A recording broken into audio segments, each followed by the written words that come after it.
From Fargo and serving you on TV, online, and on the go, this is Valley News Live at 5. He kind of felt more backed into a corner and whatnot, and he told me he turned away, and after he turned away, the guy...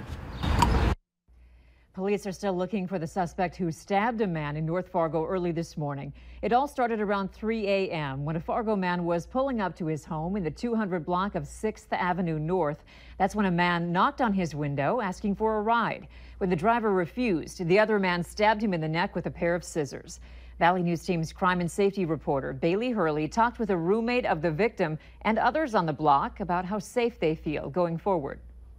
Unbelievable what happened, you know, but you don't realize you're going to wake up and go, oh, hey, I'm going to get randomly attacked by a man with a pair of scissors. Mark Logan Anderson calls what happened to his roommate a scary situation, but knows it could have been worse. Luckily, he only had his scissors, you know, I mean, which is a very odd move in itself. He was trying to scare him. You're going to give me a ride.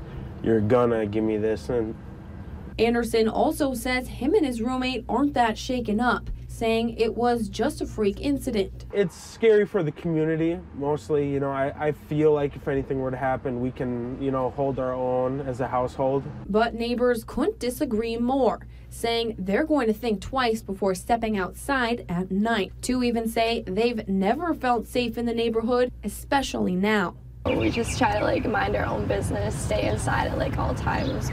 We don't really interact with anyone. And when it comes to working late nights, they have a few preventative measures they take. I can bring my dog to work with me, so I make sure I always bring him kind of for protection, when I'm walking up to my house at night, just because I'm scared of everyone around the neighborhood. After a week of living here, we need to move as soon as possible. Yeah. Bailey Hurley, Valley News Live. The victim has a pretty large gash on his neck but didn't receive any stitches and is recovering at home. Police say the suspect is a man in his 20s, has a beard, and was wearing dark clothing. You're asked to call police if you have any information on this case. Thunderstorms are firing up around the region. Some will be more severe than others. Let's find out whose backyard barbecue might be affected tonight. Justin? And thank you, Andrea, and good evening, everybody. Yes, most of us saw a lot of sunshine today. Temperatures once again above normal for this time of year, and some showers moving through. We have some showers in a line from, say, Mayville down to Fargo, and points off to the south into the Wahpeton-Breckenridge area and Sisseton, and some shower activity into Lakes Country. We're tracking the development of some thunderstorms possible, as you can see from the Edgeley area down toward Aberdeen. And this is the area we're watching for thunderstorms tonight, especially as we make our way off to the east as we go through the evening. Temperature is pretty warm. We're into the upper 70s and lower 80s across most of the region, and we're seeing breezy to windy conditions with that southerly wind. So as we go through this evening, temperatures falling through the 80s into the 70s, a mild evening with mostly cloudy skies with scattered showers and thunderstorms. We'll take a look at the next 7 days, including that holiday weekend, tell you what the weather is going to be later in the newscast. Now, let's check in with Hutch Johnson, who's at the Cashwise Backyard Barbecue. All right, thank you, Justin Fanfarelli. I got to tell you, we are live in South Fargo, and it is awesome out here. There are a few raindrops coming down on the radar. This isn't the main event, though. Maybe in about an hour, the rain will get heavier. Dan Meckley is our winner this year of the first Cashwise Backyard Barbecue. Where'd you sign up, sir? Cashwise on 13th. Are you a lucky guy? Do you win everything? I haven't won anything in a long time. Okay, well, very good. So recommend these folks to get out to Cashwise and sign up. Where in the store did you sign up at? The meat department. The meat department's where it's at. And hey, we're getting ready for a big holiday weekend. Who'd you invite to the big barbecue tonight? Some of my good friends, some of my kids' friends. We're all here. We're all here. We are here. Look at the kids. We're getting the backyard barbecue season in full swing right here. The kids are having fun, and the Cashwise guys are manning the grill over there. Pretty soon we'll get those steaks on, and we'll get everything kicked off back here. But from now, we're holding off the showers, but I anticipate we may need an umbrella here in just a couple of minutes. Back in the studio from South Fargo, meteorologist Hutch Johnson. All right, thanks, Hutch. There was a brief lockdown at the elementary school in Glendon this afternoon. The superintendent there tells Valley News Live an elementary student was in what he calls a crisis mode. He says the student, a boy, was taken to Sanford for an evaluation. No students were physically hurt during the incident.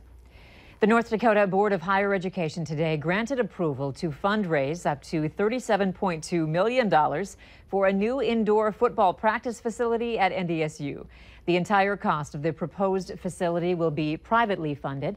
Legislative approval, pending legislative approval from the state government. Construction will start as soon as the necessary funding is secured. NDSU will build 2 artificial turf fields, 1 indoors and 1 outdoors, on the site of the current practice fields near the Sanford Health Athletic Complex. The indoor facility will be a full 120 yards long and 60 yards wide, with a 70-foot height clearance over the field. A 5-year-old Minnesota boy is in the hospital after being pulled from an apartment pool. It happened early this morning in Eagan. Police arrived at the apartment complex to find construction workers performing CPR on the boy. Police say they believe the boy and his 3-year-old sister were home with their mother. At some point, the kids left and walked to the pool area. Officials think the boy climbed the fence and somehow ended up in the water. The incident is still under investigation. A sentencing hearing begins today for a woman who pleaded guilty to trying to hang a toddler at her Minneapolis daycare. In November 2016, Uptown daycare operator Natalia Correa was accused of hanging a 16-month-old boy in her basement. According to the criminal complaint, another father dropping his child off was able to rescue the toddler from a noose made of tights. After being caught, Correa took off in her minivan, hitting a bicyclist and another driver along the way. A group of people able to stop her from jumping off an overpass. Earlier this year, Correa pleaded guilty to the charges against her, which include second-degree attempted murder, assault, leaving the scene of a crash, and criminal vehicular operation. She faces up to 15 years in prison, a time period which will be decided by the judge. Minnesota Governor Mark Dayton has vetoed the 2 biggest bills passed by lawmakers. Governor Dayton rejected the tax conformity and budget bills that the Republican-led legislature passed in the closing days of the session. The massive budget was filled with funding aimed at making schools safer. Dayton said the so-called tax conformity bill did too little for the ordinary person. The governor also vowed not to call a special session. No special session. They had their chance. They messed this session up worse than any I've ever seen. In the last big 10 days, as you know, it was just absolute chaos. They couldn't agree among themselves. We couldn't get a straight answer because the House and the Senate couldn't speak, couldn't agree, and they sometimes weren't even speaking to one another. If an agreement is not made, Minnesotans will face problems when filing taxes next year. Hulbert Aquatic Center is ready for swim lessons in warm water, no less. The pool was filled this morning in anticipation of those swim lessons. Many of these events being held there are unique to Hulbert and are not being offered anywhere else in the state or region, especially the log rolling classes and the world's largest swim lesson. Just 30 minutes south of Fargo is a farm that's not only raising animals, but creating new products with their fleece.